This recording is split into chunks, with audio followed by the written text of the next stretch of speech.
नमस्कार, स्वागत है आपका प्रेप शॉर्ट में। पिछले लेक्चर में हमने डिस्कस किया था महमूद गजनवी के बारे में। हम पढ़ रहे हैं मेडिवल इंडिया का पार्ट, और मेडिवल इंडिया जो आपका प्रारंभ होता है उससे पहले भारत की क्या सिचुएशन थी, इंडिया किस सिचुएशन में था, वो हम जानने का प्रयास कर रहे हैं। और कैसे ही हम एंटर करते हैं मेडिवल इंडिया में, किन मुस्लिम रूलर्स ने एंट्री की, वो हम जानने का प्रयास कर रहे हैं। तो मैंने इससे पहले आपको बताया था महमूद गजनवी के बारे में, ठीक है। उन्होंने भारत पे इन्वेड किया, और लास्टली उन्होंने जो इन्वेड किया था वो सोमनाथ टेम्पल जो था गुजरात के अंदर, वहाँ पे इन्वेड किया था। अब हम स्टार्ट कर रहे हैं नेक्स्ट जो इन्वेडर है उसके बारे में। तो नेक्स्ट जो इन्वेडर आता है वो है आपका मोहम्मद गौरी, ठीक है। तो ये जो मोहम्मद गौरी है आपका, इसका रियल नेम क्या था? ठीक है, इसका रियल नेम था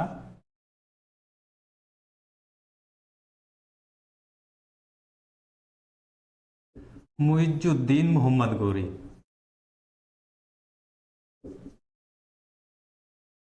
मोहम्मद गौरी,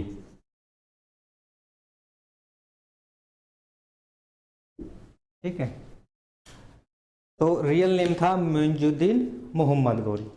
अगर हम मुइजुद्दीन मोहम्मद गौरी के बारे में बात करें तो Muizuddin Mohammad Ghori led the foundation of Muslim empire in India, ठीक है। मोहम्मद गौरी भारत में मुस्लिम एम्पायर की नींव डालने वाला पहला व्यक्ति था जिसने भारत में मुस्लिम साम्राज्य की स्थापना की, ठीक है। ये इसको real founder of Muslim dynasties in India माना जाता है।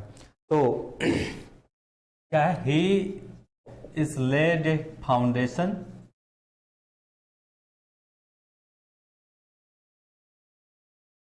of Muslim rule, right? Muslim rule in India, ठीक है। तो अगर इंडिया में बात करें मुस्लिम रूल एस्टेब्लिश करने की, तो उसमें अगर किसी का नाम आता है तो वो है आपके मुइजुद्दीन मोहम्मद गौरी। हम आज के वर्तमान इंडिया की यहाँ पे बात नहीं कर रहे हैं, तो पूरे इंडियन सब कॉन्टिनेंट की बात हो रही है। तो अगर बात करें तो इंडियन सब कॉन्टिनेंट के अंदर मुस्लिम रूल स्थापित करने वाले पहले व्यक्ति हैं मुइजुद्दीन मोहम्मद गौरी। तो इंडियन सब कॉन्टिनेंट की बात चल रही है। तो भारतीय उपमहाद्वीप जिसको हम बोलते हैं, ठीक है। आगे चलते हैं। आगे अगर हम बात करें इनके जो इन्वेड्स हैं, जो आक्रमण हैं, कितने इन्वेजन किए यहाँ पे, उसके बारे में हम जानने का प्रयास करेंगे।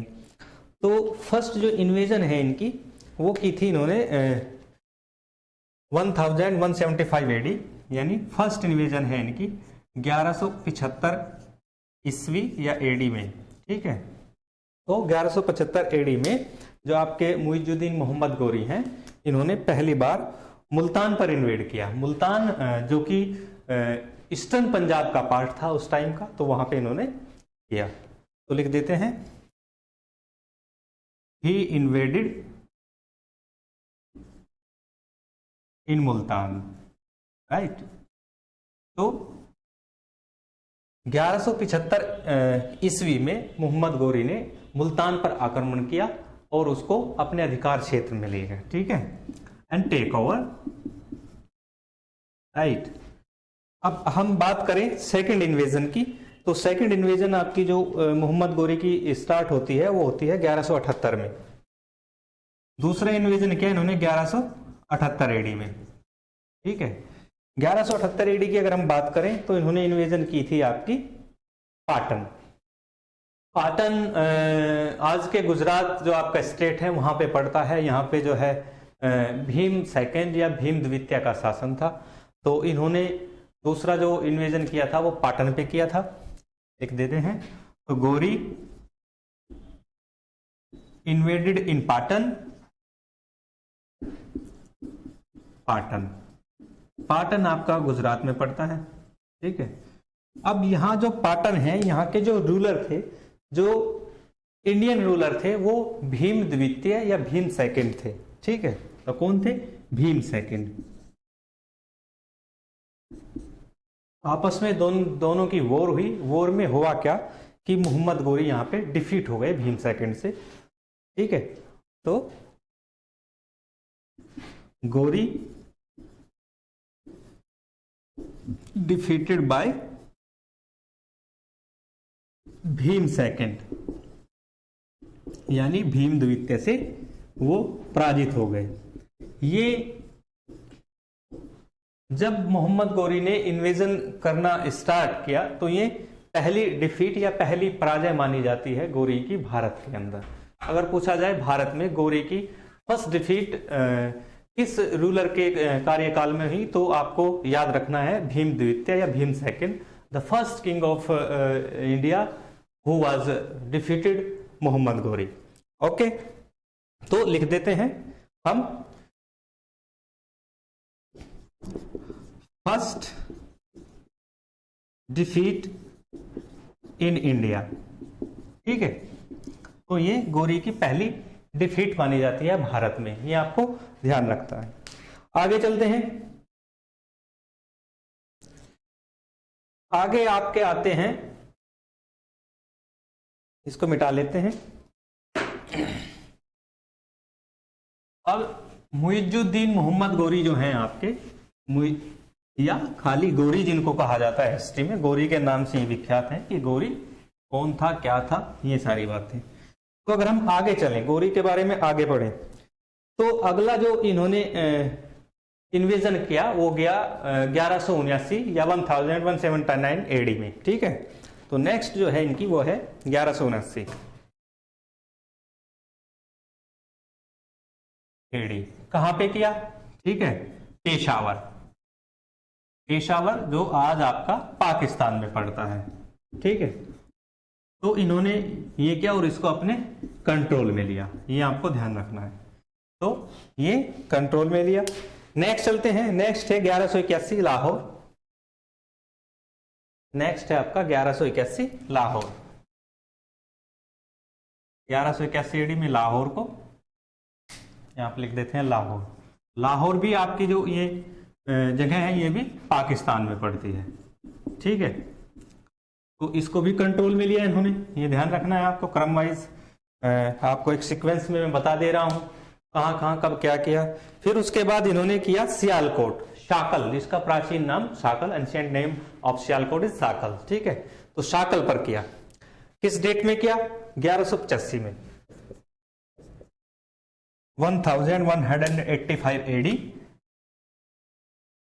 कहां पे? शाकल में। तो नेक्स्ट क्या इन्होंने? शाकल में, शाकल जिसको वर्तमान में सियालकोट कहा जाता है, सियालकोट या शाकल। ठीक है, ये कहां पड़ता है? ये भी आपका पाकिस्तान में पड़ता है। ठीक है, फेमस सिटी है सियालकोट पाकिस्तान का। और जैसे अगर आपसे क्वेश्चन किया जाए कि जो ना स्पोर्ट सिटी ऑफ इंडिया कौन सी है, तो वो आप बता देंगे कि मेरठ स्पोर्ट सिटी है। ऐसे ही ये सियालकोट जो है आपका, Sialkot is the sport city of Pakistan, यानी पाकिस्तान में खेल के सामान का जो शहर है, जो स्पोर्ट इक्विपमेंट्स होते हैं, ठीक है, बैट बॉल्स, टेबल टेनिस वगैरह, ये सारी चीजें, तो सियालकोट उसके लिए फेमस माना जाता है, ध्यान रखना है। फिर इसके बाद जो है गोरी आगे बढ़ता है और फिर 1189 या 1189 में ये जो है कहाँ करता है? ये जो है पिन पॉइंट माना जाता है ये वर्ष हिस्ट्री में। ये क्या करते हैं कि ये भटिंडा आपका एक फोर्ट है, ठीक है, भटिंडा फोर्ट, भटिंडा फोर्ट को पर ये इन्वेड कर देता है और उसको टेक ओवर कर लेता है मोहम्मद गोरी, ये आपको ध्यान रखना है। ठीक है, अब ये जो भटिंडा फोर्ट है आपका, ये भटिंडा फोर्ट जो दिल्ली आपका है, दिल्ली के कंट्रोल एरिया में आता है। ठीक है, तो ध्यान रखना है आपको, किसके कंट्रोल एरिया में आता है? दिल्ली के। ठीक है, ये दिल्ली का पार्ट माना जाता है। ठीक है, और दिल्ली पर रूल करते हैं कौन इस टाइम पे? पृथ्वीराज तृतीय, या जिनको हम पृथ्वीराज चौहान के नाम से जानते हैं, चौहान डायनेस्टी के। ठीक है, पृथ्वीराज चौहान या पृथ्वीराज तृतीय।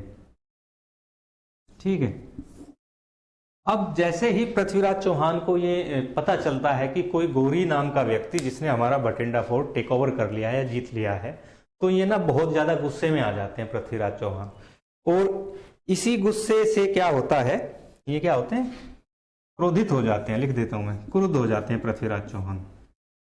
तो यही कारण बनता है आपका इस चीज का, the first battle of Tarain, ठीक है, यानी त्राइन का प्रथम युद्ध जो पृथ्वीराज चौहान और मोहम्मद घोरी दोनों के बीच में होता है। तो क्या होता है, यहां से नींव डलती है first battle of Tarain, right, Tarain का प्रथम युद्ध। तो त्राइन के प्रथम युद्ध को हम जानने का प्रयास करते हैं।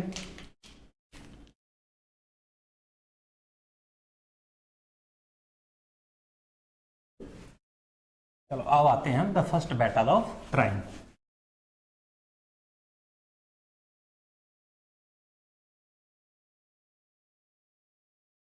ठीक है, तो the first battle of Tarain.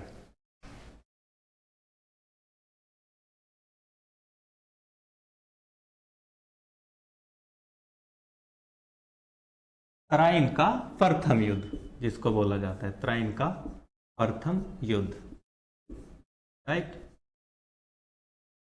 Tarain का जो फर्स्ट वॉर है वो किस किस के बीच होता है, इसमें ये आपका मोहम्मद घोरी या गौरी जिसको कहते हैं और पृथ्वीराज चौहान के बीच।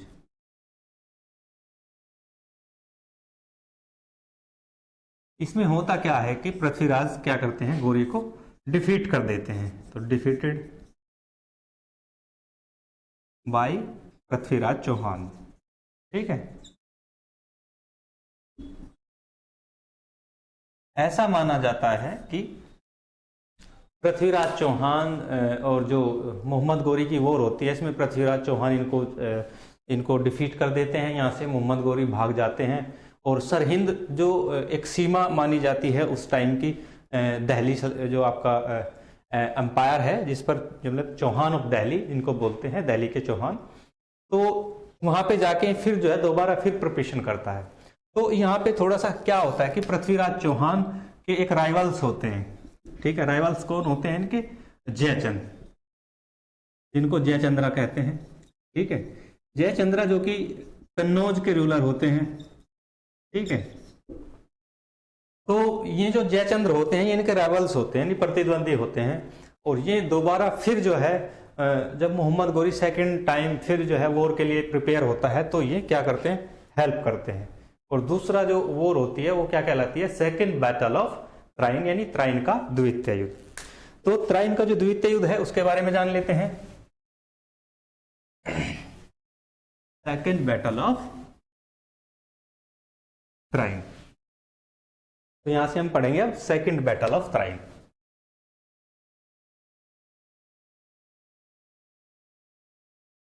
Second battle of Tarain, Tarain का द्वितीय युद्ध।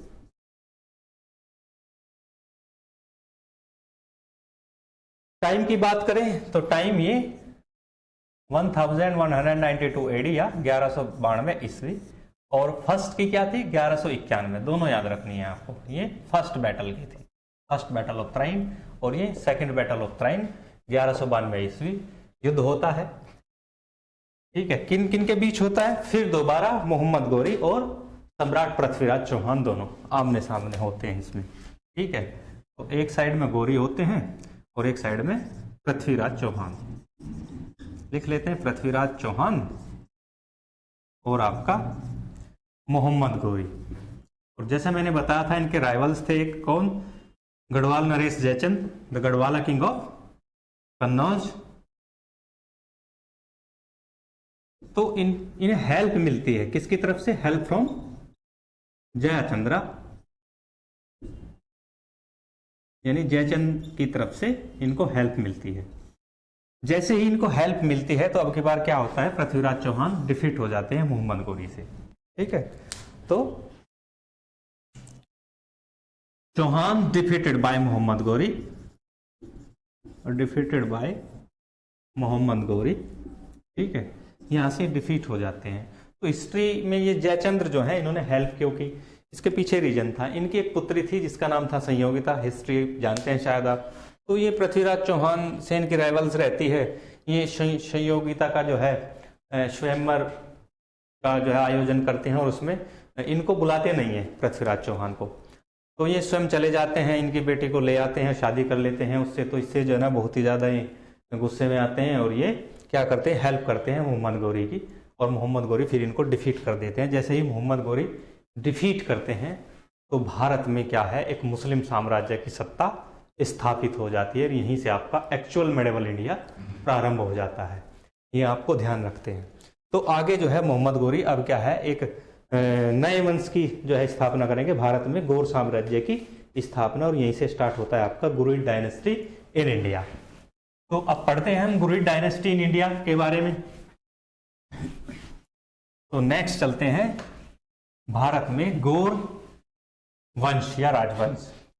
ठीक है, तो नेक्स्ट चलते हैं गुरिड डायनेस्टी इन इंडिया।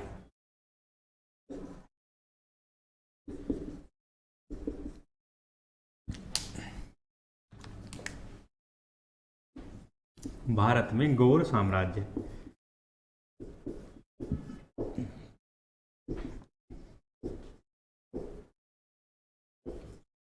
ठीक है, तो अगर हम गुरिड डायनेस्टी इन इंडिया की बात करें तो इन्होंने क्या किया था, पृथ्वीराज चौहान जैसे ही डिफीट होते हैं तो इन्होंने दिल्ली को टेक ओवर कर लिया जाता है। यानी दिल्ली पर अब जो है गौरवंश की शासन चलेगा। तो अब ये क्या करते हैं कि कुछ छोटे जो स्टेट हैं दिल्ली के, इसमें आता है आपका हांसी, लिख देता हूं मैं, हांसी, शमाना, शमाना, ठीक है, मेरठ, दिल्ली से 100 किलोमीटर दूर पड़ता है मेरठ, ठीक है, और आपका अलीगढ़। इन जोन्स को जो है ये एक्वायर करते हैं और एक्वायर करने के बाद में कैपिटल बनाते हैं दिल्ली को। कैपिटल क्या होगी, दिल्ली या दिल्ली। ठीक है, दिल्ली को राजधानी बनाते हैं मोहम्मद गौरी। और भारत में क्या है कि अब जो शासन चलेगा वो गौर डायनेस्टी का, गुरिड डायनेस्टी का शासन चलेगा। ठीक है, तो यहां से स्टार्ट हो जाती है गुरिड डायनेस्टी, ये आपको ध्यान रखें। अब क्या है कि आपका गुरिड डायनेस्टी यहां से प्रारंभ हो जाती है। अब दिल्ली के जो किंग हैं, सम्राट हैं, वो पृथ्वीराज चौहान न होकर मुइजुद्दीन मोहम्मद गौरी हैं। आगे अब मुइजुद्दीन मोहम्मद गौरी करते क्या हैं, नेक्स्ट जो आपके जयचंद्र मैंने बताया था, ठीक है, तो जयचंद्र, अब ये जयचंद्र को जो है ना इन्वेड करेंगे, यानी कन्नौज को एक्वायर करने का प्रयास करेंगे। तो जब ये कन्नौज को एक्वायर करते हैं तो हिस्ट्री में एक और फाइट होती है। ठीक है, ये फाइट होती है आपकी 1194 ईस्वी या 1194 एडी में, जिसको हिस्ट्री में बैटल ऑफ चंदावर या चंदावर का युद्ध कहा जाता है। तो अब हम डाल लेते हैं हेडिंग्स, क्या, battle of Chandawar, battle of Chandawar, यानी चंदावर का युद्ध, चंदावर का युद्ध, राइट। अब चंदावर के युद्ध में कौन कौन होते हैं, तो इसमें ये होता है आपका मोहम्मद गौरी, मोहम्मद गौरी, और दूसरे होते हैं आपके कन्नौज किंग जयचंद्रा, जयचंद्रा कन्नौज। ठीक है, तो इस युद्ध में जो जयचंद्रा है इनको डिफीट कर देता है मोहम्मद गौरी और कन्नौज को भी टेक ओवर कर लिया जाता है। ठीक है, तो जयचंद्रा डिफीटेड बाय मोहम्मद गौरी, ठीक है, एंड टेक ओवर कन्नौज, यानी कन्नौज को अधिकार में ले लिया जाता है। आगे क्या करते हैं गौरी, देखो क्या होता है कि जो आपका इंडस रिवर बेसिन है। क्या है, यहां पे लिख देता हूं, इंडस रिवर बेसिन,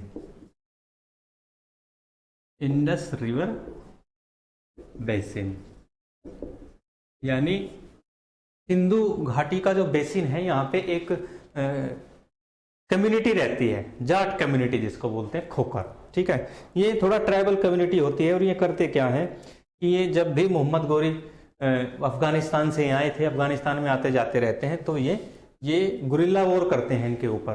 तो इनको जो है ना दबाने के लिए एक जो है कैंपेन करते हैं। ठीक है, 1205 ईस्वी में 1205 में कैंपेन होता है इनके ऊपर, खोखर जाटों के ऊपर, खोखर जाट्स जो होते हैं यहाँ पे। ठीक है, और इनको दबा दिया जाता है। ठीक है, उसके बाद मोहम्मद गोरी अफगानिस्तान रिटर्न होते हैं 1206 में, एक वर्ष बाद। तो 1206 में कहाँ जाते हैं, अफगानिस्तान रिटर्न होते हैं, और यहाँ पे इनको यही जो खोखर जाट्स हैं, इनकी रात के अंधेरे में क्या कर देते हैं, इनको मार देते हैं। तो Mohammad Ghori killed by खोखर्स community. ठीक है, तो खोखर्स द्वारा मार दिए जाते हैं, ये आपको ध्यान रखना है। राइट, तो यहाँ पे क्या हो जाती है, मोहम्मद गोरी की डेथ। ये था मोहम्मद गोरी का कंप्लीट बायोग्राफी, कहाँ से कब क्या किया उन्होंने। अब गोरी के बाद क्या होता है कि अब रूल कौन करता है, उनके सक्सेसर कौन होते हैं। तो गोरी के जो सक्सेसर होते हैं वो इनके जो है ना 3 जो है स्लेव होते हैं, गुलाम जिनको बोलते हैं, वो आगे रूल करते हैं। वो 3 स्लेव कौन कौन से होते हैं वो मैं बता देता हूं। ठीक है, तो गोरी की डेथ के बाद में होता क्या है, इनके 3 स्लेव्स होते हैं, यानी 3 गुलाम होते हैं। ठीक है, अब वो 3 गुलाम कौन कौन से हैं, वो हैं आपके कुतुबुद्दीन ऐबक,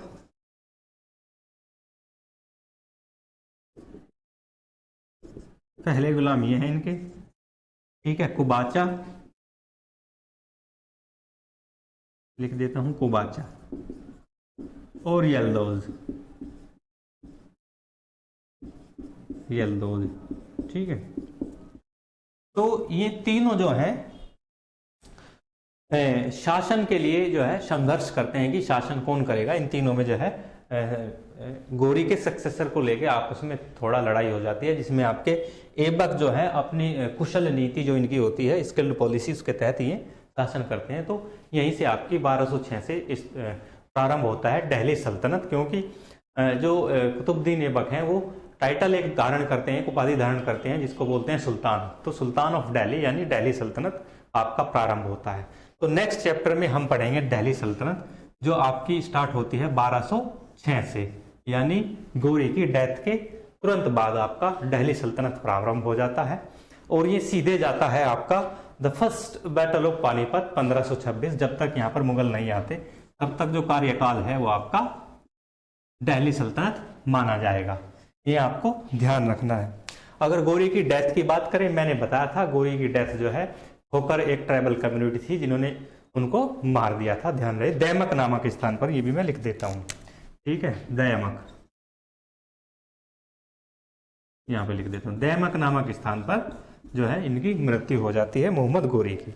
तो आज के लिए इतना ही। नेक्स्ट वीडियो में हम आपको बताएंगे दिल्ली सल्तनत के बारे में। Thank you.